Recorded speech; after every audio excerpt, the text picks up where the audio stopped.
Assalamualaikum warahmatullahi wabarakatuh. Halo, saya Ki Wijayanti Putri dengan NIM 1120100337. Saya dari Universitas Pelita Bangsa. Tujuan saya membuat video ini yaitu untuk memenuhi penilaian ujian tengah semester mata kuliah manajemen resiko. Di sini saya akan menjelaskan mengenai ISO 31000/2018. Di sini kita akan membahas mengenai definisi risiko berdasarkan ISO 31000/2018, kerangka kerja manajemen risiko, prinsip-prinsip manajemen risiko, dan proses manajemen risiko. Definisi risiko berdasarkan ISO 31000/2018. Risiko adalah efek dari ketidakpastian pada sasaran. Efeknya adalah penyimpangan deviasi dari sasaran yang diharapkan. Dapat berupa efek positif, negatif, atau keduanya. Dan dapat mengatasi, menciptakan, atau menghasilkan peluang dan ancaman. Sasaran dapat memiliki aspek dan kategori yang berbeda dan dapat diterapkan pada tingkat yang berbeda. Risiko biasanya dinyatakan dalam sumber risiko peristiwa potensial atau peristiwa yang dapat terjadi. Konsekuensinya adalah kemungkinannya. Selanjutnya yaitu prinsip-prinsip manajemen risiko. Yang pertama, terintegrasi. Manajemen risiko adalah bagian integral dari semua aktivitas organisasi. Yang kedua, terstruktur dan komprehensif. Pendekatan terhadap manajemen risiko berkontribusi dan komprehensif terhadap hasil yang konsisten dan dapat dibandingkan. Yang ketiga yaitu disesuaikan. Kerangka kerja dan proses manajemen risiko disesuaikan dan proporsional dengan konteks eksternal dan internal organisasi yang berkaitan dengan sasarannya.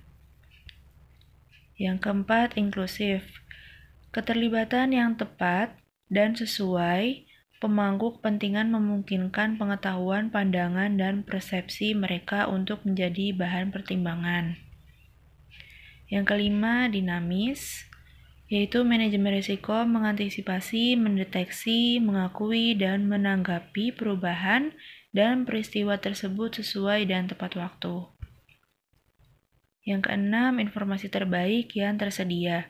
Manajemen risiko secara eksplisit memperhitungkan segala batasan dan ketidakpastian yang berkaitan dengan informasi dan harapan. Informasi sebaiknya tepat waktu, jelas, dan tersedia bagi pemangku kepentingan yang terkait. Yang ketujuh, yaitu faktor manusia dan budaya. Perilaku dan budaya manusia secara signifikan mempengaruhi semua aspek manajemen risiko pada setiap tingkat dan tahap.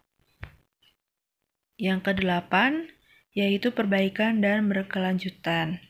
Yaitu manajemen risiko diperbaiki secara berkelanjutan terus-menerus berdasarkan pembelajaran dan pengalaman.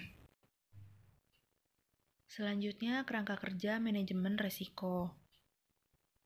Mengenai kerangka kerja atau framework, kerangka kerja ini sebenarnya membantu kita supaya penerapan manajemen risiko lebih terstruktur atau sistematis. ISO 31000/2018 memberi panduan kepada kita yang pertama, bahwa diperlukan adanya kepemimpinan dan komitmen yang utuh pada penerapan manajemen risiko bagi organisasi atau perusahaan kita. Hal ini sangat diperlukan karena apabila kepemimpinan atau komitmen ini diabaikan, semua ini tidak dapat bergerak. Kepemimpinan dan komitmen ini yang mengawali semuanya. Kerangka berikutnya yaitu ditunjukkan oleh ISO 31000 adalah integrasi.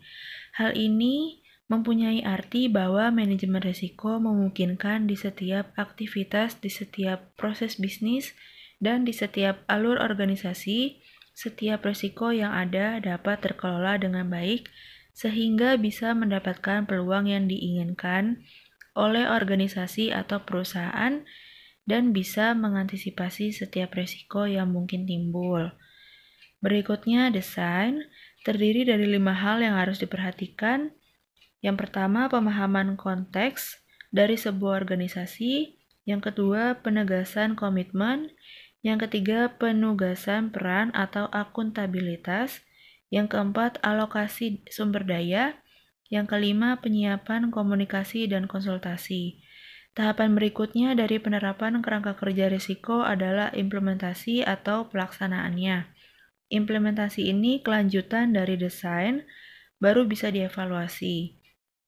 Evaluasi itu membandingkan dari desainnya dengan implementasinya. Nanti ada koreksi apakah diimplementasi atau desainnya yang tidak cocok. Kemudian perbaikan. Jadi melakukan manajemen risiko tidak stuck di satu periode tapi berkelanjutan.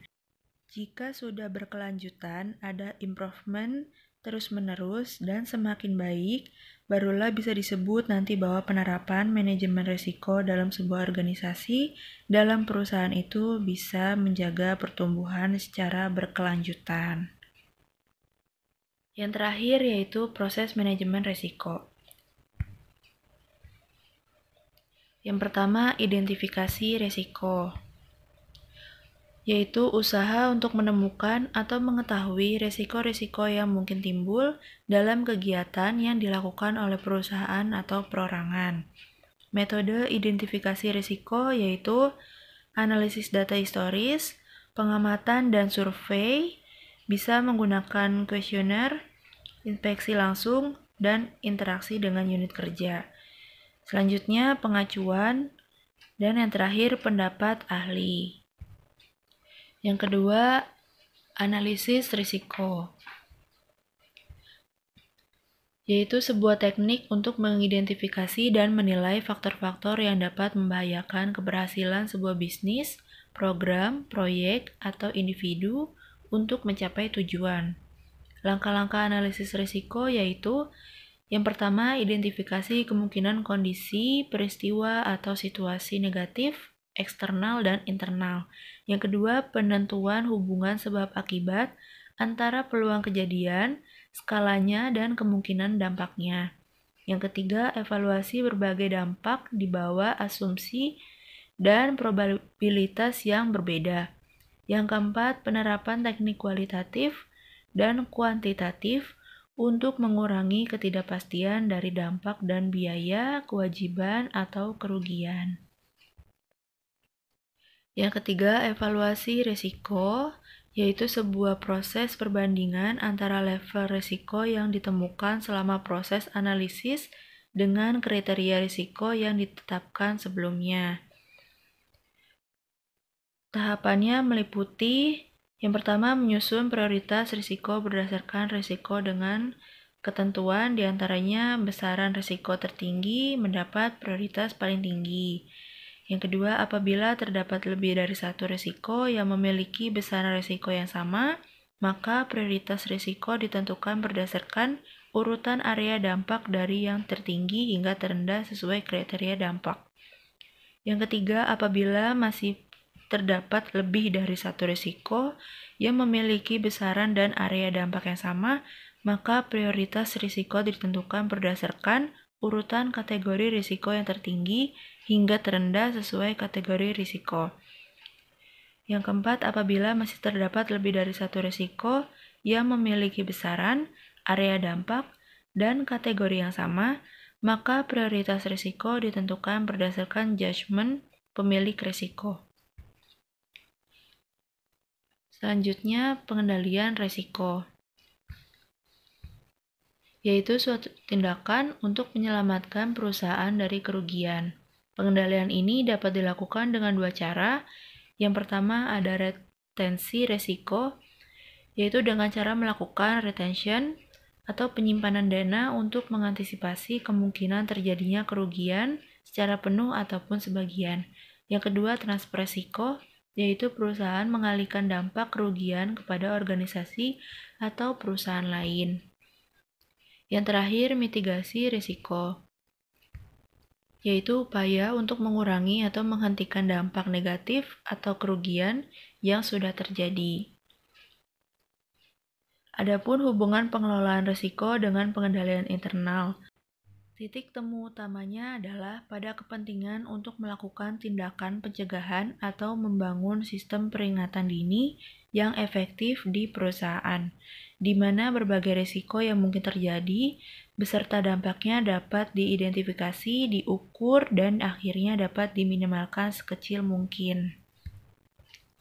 Sekian penjelasan dari saya, kurang lebihnya mohon maaf.